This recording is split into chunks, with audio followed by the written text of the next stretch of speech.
You're listening to the Joyful Practice for Women Lawyers podcast, episode number 98.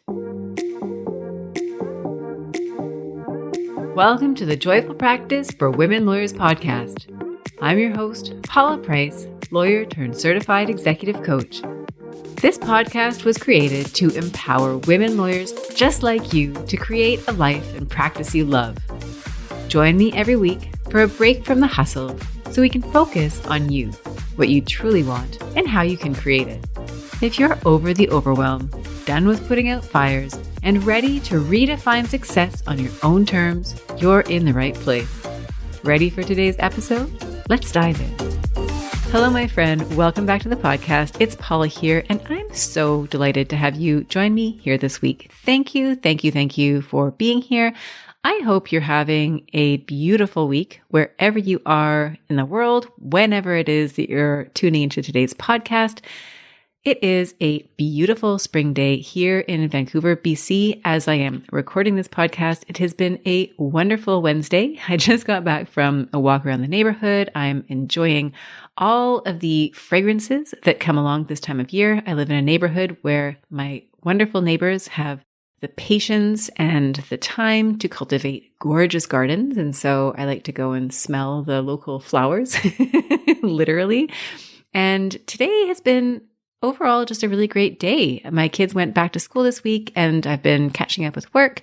I had a fabulous coaching call today with my group. We have a group of 8 women.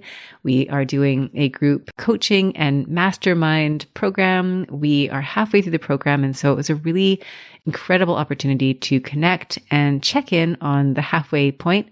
And there's just something about seeing the beautiful faces of this group of incredible women lawyers on my Zoom screen, having the conversations that we have, sharing the different goals and challenges and opportunities. And it is just so relatable. And so I feel really, really good having had that call today. We just wrapped up March, which is all about obstacles and viewing obstacles as opportunities and just the learning that is involved with obstacles. So the topic of obstacles is fresh on my mind, and it's part of the reason why I really wanted to talk this week about obstacles and how we can use obstacles as opportunities. And so I'm glad you're here with me today. As I start thinking about the year ahead and what I'm doing in my coaching practice, I'm loving having a group of lawyers to work with, and I'm thinking about what I'm going to do when our group wraps up in June. So if the idea of working as part of a group on a goal and having regular Zoom meetings and sharing and learning from each other, if that's something that is of interest to you, then please send me an email and I will keep you posted on any developments that happen from my perspective, because I know I want to do this again. I may very well start another group in July, and I'm just turning my mind to that now. So if you're interested, please let me know and I will keep you up to date on what that can look like. So with that, I'm going to dive into today's podcast episode, which is all about obstacles as opportunities.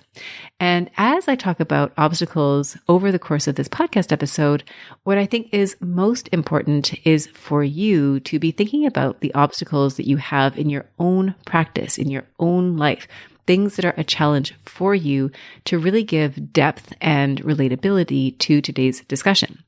Now, obstacles are defined by the Oxford Languages Online Dictionary as something that blocks one's way or prevents or hinders progress. So that is a dictionary definition that we can turn to when it comes to obstacles, as something that stands in the way. And what I would invite you to think about is how you perceive obstacles. And usually when we think of obstacles, we think of them as problems. There's something that stands between you and where you think you want to be. So what is an obstacle for you? And you can think about a current obstacle or a past obstacle. And if you're looking for examples, some of the obstacles that come up in the work that I do is not enough time. So you might have a goal. It's really important to you, but you have a busy practice. And the idea of being able to carve out time to work on a goal that isn't already built into your practice seems undoable. It might be that the obstacle for you is that you want to create more balance in your life, but you can't do that because you have too much work to do. It may be that you have difficult relationships. This is a great source of obstacles, is the relationships that you have, whether it's a colleague, whether it's a client, whether it's a boss, whether it's somebody in your personal life. Anytime you have a difficult relationship, chances are it is an obstacle to something. And the question for you is, how is this obstacle an opportunity? We'll talk about that more as we dive into the podcast. An obstacle might be your health. You might be feeling really tired. You might be feeling really lethargic. That might be an obstacle to you getting to where you want to be. And maybe the obstacle is something a little bit more generic, like you don't have enough resources, you don't have enough support, you don't have enough something. And so what I'd invite you to think about is, what are the obstacles that you face right now? It might help you to think about what some of your goals are that you feel like you're not making progress toward, and what is it that stands in the way. And the way we're going to be framing today's discussion is to look at obstacles and to look at the problem that I see in relation to obstacles, which is that obstacles themselves are perceived as a problem. And what I would invite you to consider as we go through today's episode is, how else might you look at an obstacle? How is an obstacle truly an opportunity? Now, the reason that I think we perceive obstacles as a problem is really a function of bad marketing. And think about it. If your life were completely free of obstacles, would it really be all that interesting? Would it really be all that exciting? And, you think about how we are marketed to in terms of vacations, for example, and sometimes you'll see that idyllic vision of a white sandy beach and turquoise blue water. And you don't see a person, you just see maybe a silhouette, or you see a hand holding a nice cold drink looking out at the ocean, or the person whose hand that is presumably is looking out at an ocean. It would be kind of weird if it was just a hand, but you see what I'm saying? We've been pitched to that the place to aspire to is that tranquility, that doing nothingness, that complete and utter relaxation. And I think that would probably be somewhat fine for a certain period of time. But my guess, if you're anything like me and most of the humans, the real humans, not the ones that have their hands in these pictures, but the real humans, after a certain amount of time, you might find that that lifestyle gets to be a little bit boring because, in part, there are no obstacles. And it reminds me of, one of the stories that I wanted to share in relation to obstacles is a perceived obstacle that happened in my life a few years back, where one of my relatives, a second cousin, was getting married. And he and his wife had planned, had planned a wedding, which was to take place at a golf course. So this was going to be a fairly standard wedding in terms of what people were doing back in those days. I don't know what people are doing these days. I don't go to very many weddings anymore. But the idea was to go to this venue. Everything was set up, and, I selected one of 3 menu items to have as my entree, etc. And a few days before the wedding was supposed to take place, there was a huge rock slide on a mountain that was basically on a highway that would allow everybody to reach this golf course. And so basically, within a matter of hours, the plan A, wedding at a golf course, was completely cut off.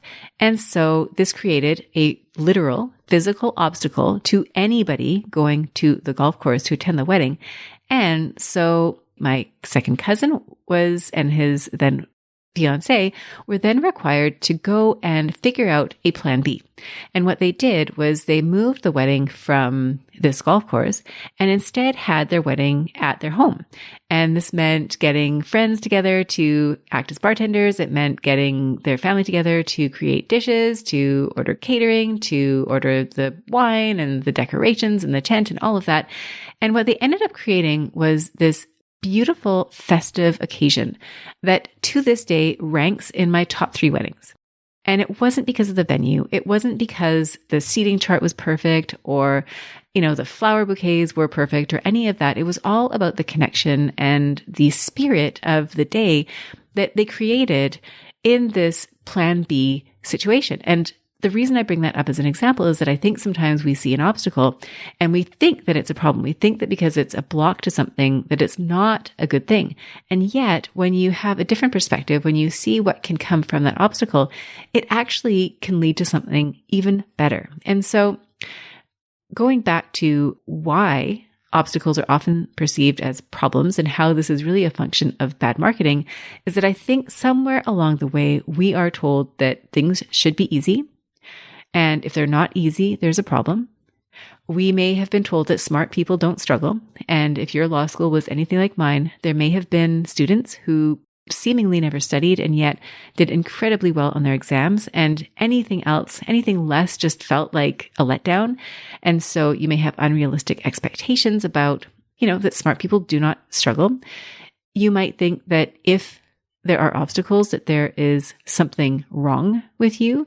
Or you might also think that if you just keep working hard and overcoming obstacles, that there will come a time where there are no more obstacles ahead of you.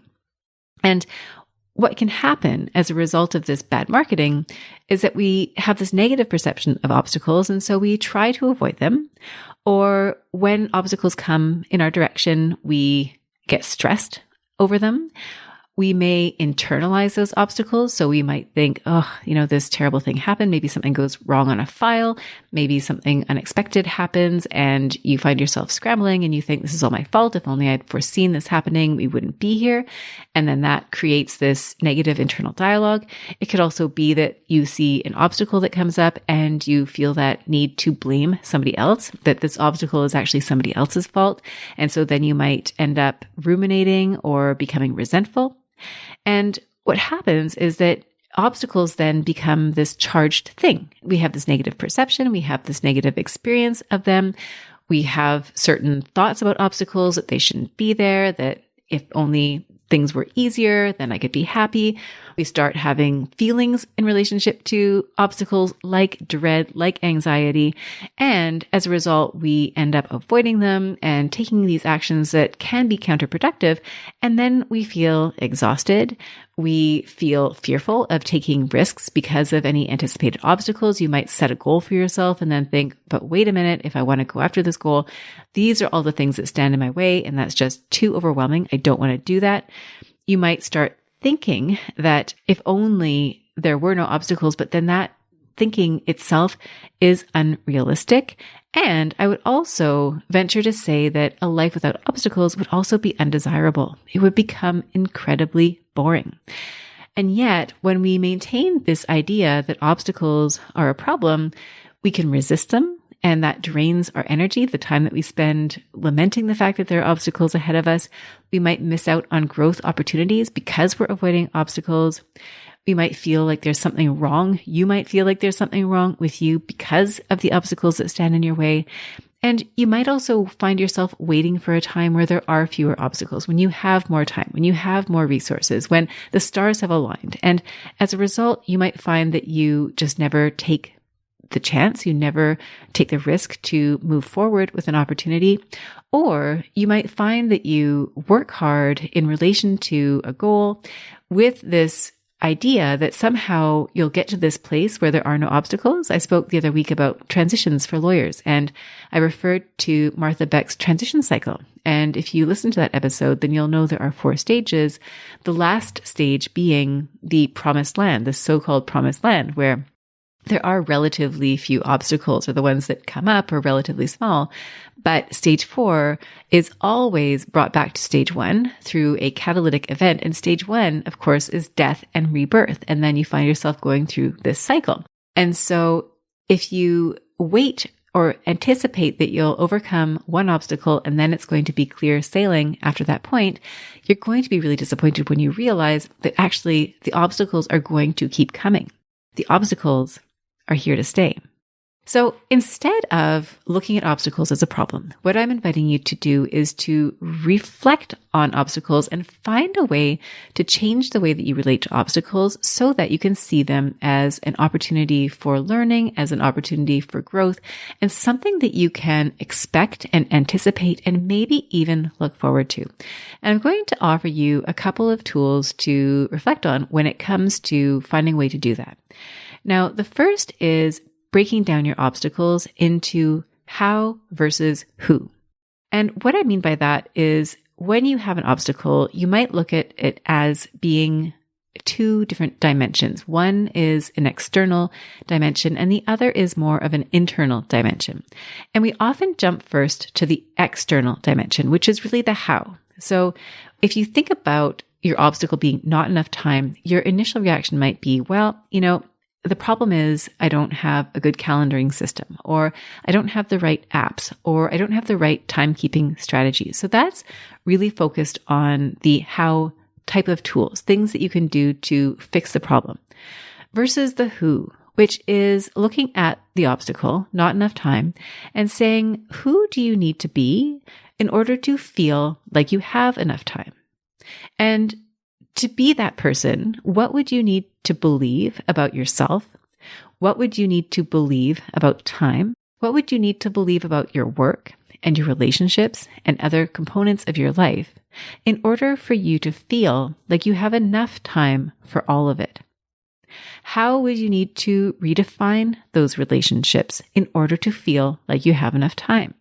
And the effect of doing this deeper work is to be able to uncover some of the unconscious beliefs that you currently hold about time, if this is an example that resonates with you. What are some of the unconscious beliefs that you have internalized that have led to you being a person who feels and believes that you do not have enough time? And another aspect of this exercise would be then to ask yourself, if you believed that you did have enough time, what actions would you take from that place? And how would that be different from what you're doing right now? So if currently your belief is that there isn't enough time and you find yourself rushing around, being resentful, getting easily agitated when things don't go to plan, what would be different? You might feel less rushed. You might feel that you have greater confidence. You might be more present in the moment. And so you can use this exercise looking at the how and looking at the who and figure out where are the obstacles for you. And another analogy comes to mind here. I was out with my daughter this weekend and we were walking through the neighborhood looking at houses. And we were playing a bit of a game. I was looking at the houses and the color of the houses were looking to move at some point. And so I'm kind of staring at some of these houses with dreams in my eyes of just moving into a bigger space. And, if any of these houses was available to us, which one would we move into? And, it's kind of a fun exercise. And some of the houses, had these beautiful color combinations and we were admiring the aesthetic of it. And others maybe weren't quite so much to our tastes. And I was looking at one of the houses and I was looking at the color of the door. And I said to her, I don't think the color of this door goes very well with a house. And I'm having a hard time figuring out what color I would paint the door. And she said to me, I don't think the problem is the door. I think the problem is the color of the house. And I thought this was such a profound statement because she was right. I actually, looking at the house, agreed that it was painted a color that was very difficult to match with any other color.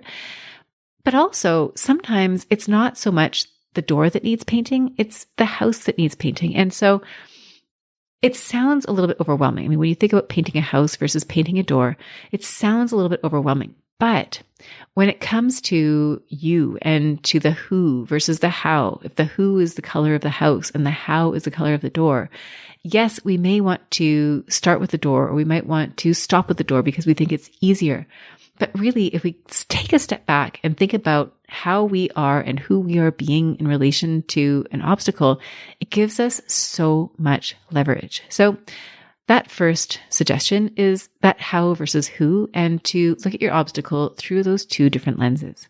Now, the second tool or strategy that I would invite you to consider is to see your obstacle as a teacher and not as a reason to stop.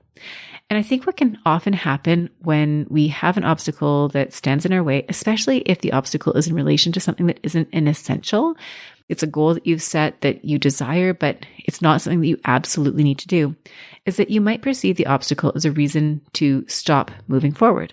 And so what I'd invite you to do here is to ask yourself what it is that this obstacle is trying to teach you. Now, if you have difficult relationships in your life, I would invite you to start with them because they are probably one of the best examples of obstacles that will come up repeatedly, especially if your obstacles are with people who are in your life and they're not people that are going to leave anytime soon, whether it's a friend or a family member or somebody that you work with, a client, somebody who shows up regularly.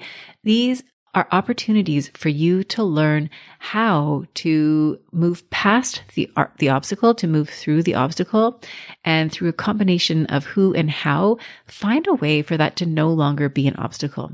Michael Singer wrote an excellent book called The Untethered Soul, and he talks about having a thorn in your arm, for example, and how if you have a thorn in your arm, you might spend a lot of time trying to protect your arm, trying to protect it from getting bumped so that the thorn doesn't cause further irritation.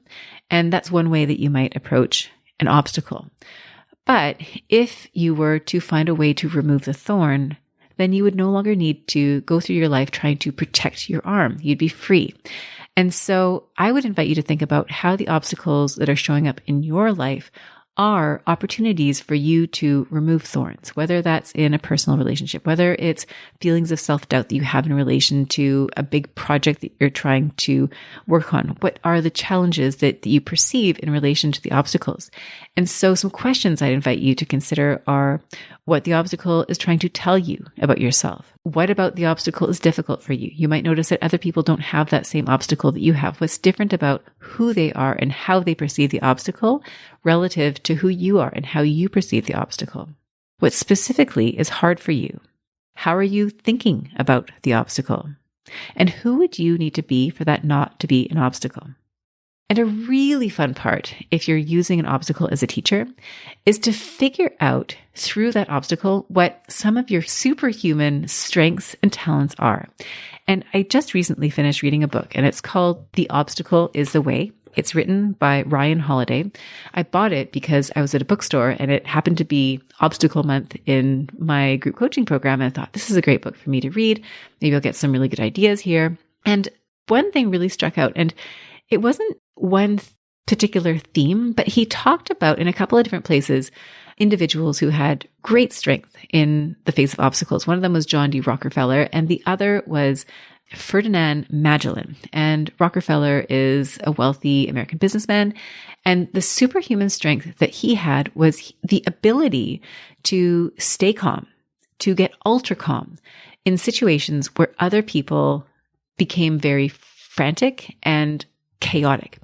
So that was one of his strengths. And that passage really struck me because I thought, wow, what would be different if you were able to channel some sort of inner strength, some inner peace, calm, serenity, whatever that might be, presence in situations where it's otherwise quite a stressful situation. And how would that set you apart from others? I thought that was a really neat strength. Another part of the book brought up the example of Ferdinand Magellan, who I gather is a Portuguese explorer from the mid or late, actually, 1400s. And his superhuman strength, he was an explorer. So he was on ships exploring, parts of Europe way back when on ships and all those things. I can't even imagine what that would be like. But according to one of his shipmates, his superhuman strength was that he was able to withstand hunger better than the other men on the ship. And you might look at that and think, well, what on earth does that have to do with exploring and discovering new territories, new lands? You might have thought it would be charting tides and mapping and navigating choppy waters. But no, it was his ability to be hungry. And so when you have obstacles in front of you, and you might think to past obstacles that you've dealt with, that you've overcome, that have required of you to find something within yourself, a strength that you didn't necessarily know that you had, or a strength that you didn't even realize was a strength. For example, the ability to be hungry, and to think about how those strengths are compelling you, are propelling you, are supporting you as you move forward in relationship to the obstacles or the goals that you have ahead of you. And I just thought this was such a neat idea. And I would love for you to be thinking about what does make you unique. So those are two strategies. There are a lot of other strategies that we can rely on or draw on when it comes to obstacles, but those are the ones that I wanted to share with you today. Number one, looking at obstacles from the lens of the who versus the how. And number two, looking at how this obstacle is a teacher for you in relation to what's hard for you, where there's room for you to grow, and what superhuman strengths you have that you may not even have been giving yourself credit for. Now, the reason that these strategies will work is that when you stop seeing obstacles as a problem, when you can make that mental shift, then you'll stop avoiding them, which will allow you to take more risks and take more action and get closer to your goals. It also means that you'll spend a lot less energy resisting obstacles, avoiding obstacles, resenting obstacles, blaming yourself or others for obstacles, and instead you'll be able to channel that energy to more creative solutions. Neither of these strategies is particularly difficult to implement. It requires that you have a willingness to be open to the possibility that an obstacle might not be such a bad thing after all. It may not actually be a problem. It will require a willingness to accept that obstacles are here to stay, that no matter what level of success you achieve, you're going to continue to encounter obstacles. And when you can learn that that is something that you can accept, maybe even welcome, that will free you up again from trying to avoid them or trying to resist them. And the final thing that I think it requires is a desire to grow. It requires that you desire to perceive obstacles in a way that leads to your growth instead of seeing obstacles as a sign that you should probably stop and turn around or avoid them altogether. And when you can develop that relationship with obstacles, what that can lead to is a life, a practice, a way of being where you're so much more open to the challenges and the obstacles that come your way. That means that you're less likely to find yourself getting stuck. I find often with lawyers who have reached a plateau, a place where they're feeling like they can't move forward, largely it's because the obstacles have almost piled up. It's almost like in your mind's eye, you can see this person, maybe that person is you, and it's like you've built a wall around you of obstacles, reasons why you should not move forward. And if you're able to manage those obstacles, deal with them one at a time, then it becomes so much less overwhelming and it becomes so much easier for you to move forward. So that, my friend, is today's podcast episode. I hope you have enjoyed it. I hope that I've managed to make a dent, if not a shove, in the direction of being able to reframe the way that you're perceiving obstacles. And if you would like to chat more about this, of course, I would love to hear from you. If you're interested in a group coaching experience, please do reach out to me because I am very excited about continuing on in that area of my practice as well as one-to-one. So if either of those is of interest to you, please do reach out. I will very much look forward to reconnecting with you again next week. I don't know if you can hear that, but there's a large truck that is just driving by as we are saying our goodbyes. So maybe you heard that loud crash. Anyhow, regardless, it has been such a pleasure connecting with you this week. Thank you again for tuning in. I will very much look forward to speaking again with you next week, and I wish you a fabulous week full of obstacles and opportunities. Bye for now. If you enjoyed today's show and don't want to miss an episode, subscribe and follow the show wherever you listen to your podcasts.